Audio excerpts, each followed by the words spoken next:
विषय हिंदी, पाठ क्रमांक 7।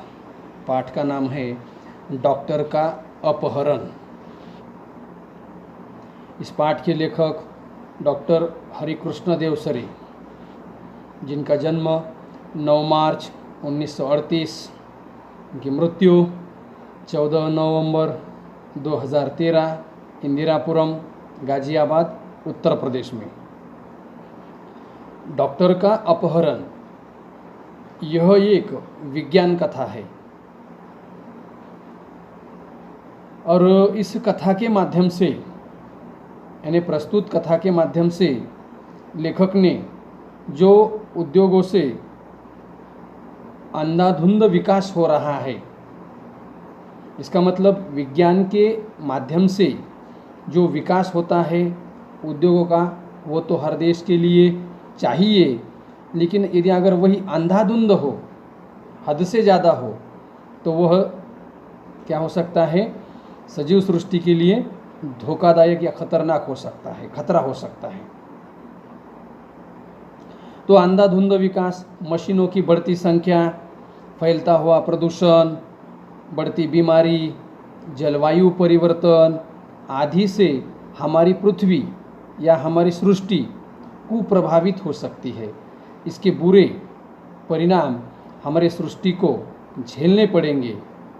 लेखक ने इस कथा के माध्यम से एक काल्पनिक ग्रह और उस ग्रह पर रहने वाले लोग, उनके माध्यम से हमारे पृथ्वीवासियों को सजग रहने के लिए, सतर्क रहने के लिए एक संदेश दिया है। ये एक विज्ञान कथा है।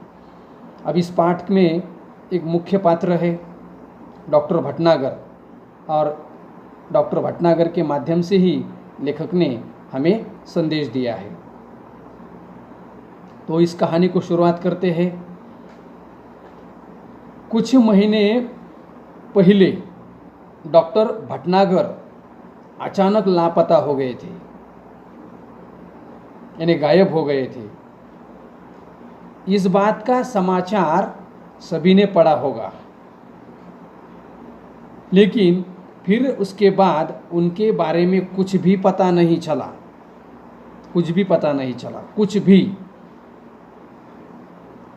लेकिन हुआ क्या था, तो बात ऐसी थी कि एक रात को लगभग 2 बजे थे, रात के लगभग 2 बजे का समय था।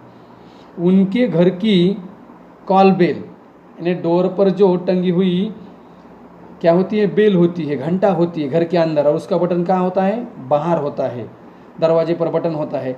जैसे ही उसका बटन दबाया तो बेल अंदर बज उठती है, बज उठी। और डॉक्टर साहब आदत के अनुसार, यानी हमेशा के क्रम से डॉक्टर भटनागर उठ गए। उनकी पत्नी भी जाग गई, लेकिन वो बिस्तर से उठी नहीं, क्योंकि उसे मालूम था यह तो डॉक्टर साहब का रोज का ही है। कोई न कोई उन्हें बुलाने आता है, कोई मरीज है, कोई अस्पताल का चौकीदार है, और ये उठकर वहाँ पर मरीज को देखने के लिए चले जाती है। वो जगह पर ही पड़ी रही, क्योंकि उसे मालूम था कि जब भी कोई मरीज, जब भी कोई पेशेंट सीरियस, चिंताजनक होता, तो वह अस्पताल का चौकीदार उन्हें जगाने के लिए आ जाता। या अगर किसी के घर पर कोई व्यक्ति बीमार है, तो वे घर वाले भी आकर डॉक्टर साहब को जगा देते थे। रात के 1 बजे, 2 बजे किसी के घर पर भी जाने के लिए डॉक्टर भटनागर जी तैयार रहते थे। क्यों तैयार रहते थे? क्योंकि डॉक्टर भटनागर जी मरीजों की सेवा करना अपना परम कर्तव्य समझते थे। यानी मरीजों की सेवा करना, इसका मतलब है मरीजों का इलाज करना। जैसे उन्हें इंजेक्शन लगवाना है, दवाइयाँ देनी है, चेकअप करना है, उसे अपना वो परम कर्तव्य समझते थे। इसीलिए भले ही रात के 1 बजे हो या 2 बजे हो, तो डॉक्टर साहब इस बात का बुरा नहीं मानते थे कि मुझे क्यों जगाया है, बल्कि उन्हें आनंद होता था और सहर्ष वो चले जाते थे, हर्ष के साथ वह चले जाते थे। इसके बाद भी और एक बात बताई है कि किसी के घर पर जाने के बाद कोई उन्हें फीस दे या न दे, इस बात की उन्हें चिंता भी नहीं थी कि कोई व्यक्ति यदि अगर घर पर इतने रात के 1 बजे 2 बजे जाएंगे तो पैसा देगा या फीस देगा या नहीं, इसकी कोई उन्हें फिक्र नहीं थी। अब उस रात भी वह उठे। कौन सी रात? जिस रात वह लापता हुए थे, उस रात भी वह उठे। उन्होंने अपना गाउन पहना।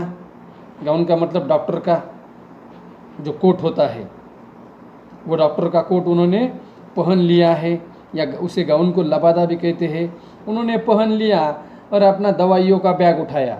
जैसे हम फिल्मों में देखते हैं, कोई डॉक्टर को बुलाने आता है तो डॉक्टर तुरंत अपना कोट पहनकर, अपना स्टेथोस्कोप साथ में लेकर अपना बैग उठाते हैं और सीधा चल जाते। उस तरह से बैग उठाकर वो चले गए हैं। और आम तौर से यही होता था कि डॉक्टर साहब जाते थे, 1-2 घंटे में वापस आते थे, या नहीं तो सवेरे सवेरे वापस आते थे। क्योंकि सवेरे वापस आकर उन्हें अपने अस्पताल में समय पर पहुंचना होता था, ये उनकी आदत थी।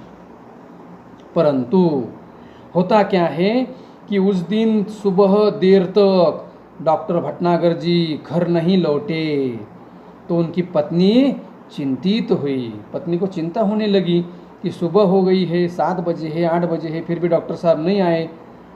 फिर उन्होंने पहले सोचा, उनके पत्नी ने क्या सोचा कि शायद किसी मरीज की हालत बहुत गंभीर होगी, इसलिए वही देर लगी है। किसी के घर पर गए हैं तो वही देर लगी है, वही उन्हें समय लगा हो।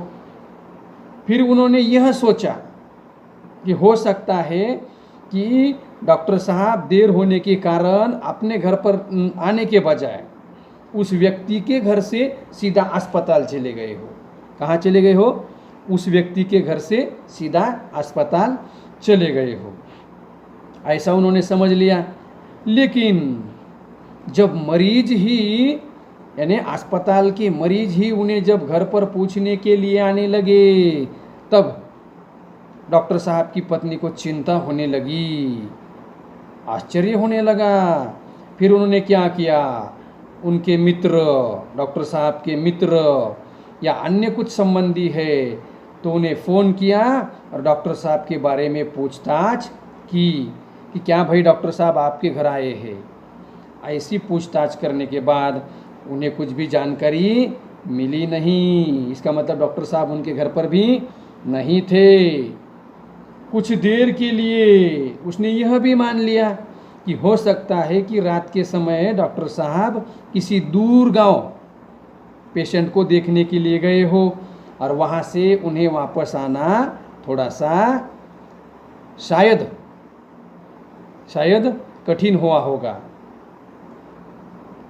या ज़्यादा समय वहाँ पर लगा है, इसलिए वापस जल्दी ना आ सके। अब शाम हो जाती है, दिन गुजरने के बाद शाम हो जाती है। शाम तक भी जब डॉक्टर भटनागर नहीं लौटे, तो फिर डॉक्टर भटनागर की पत्नी ने क्या किया, पुलिस स्टेशन फ़ोन किया, पुलिस को इत्तला दी कि डॉक्टर भटनागर गायब हुए हैं। अब यह जानकर तो पुलिस भी हैरान हो गई और उन्होंने चारों ओर खोज शुरू की, डॉक्टर साहब को खोजना शुरू कर दिया।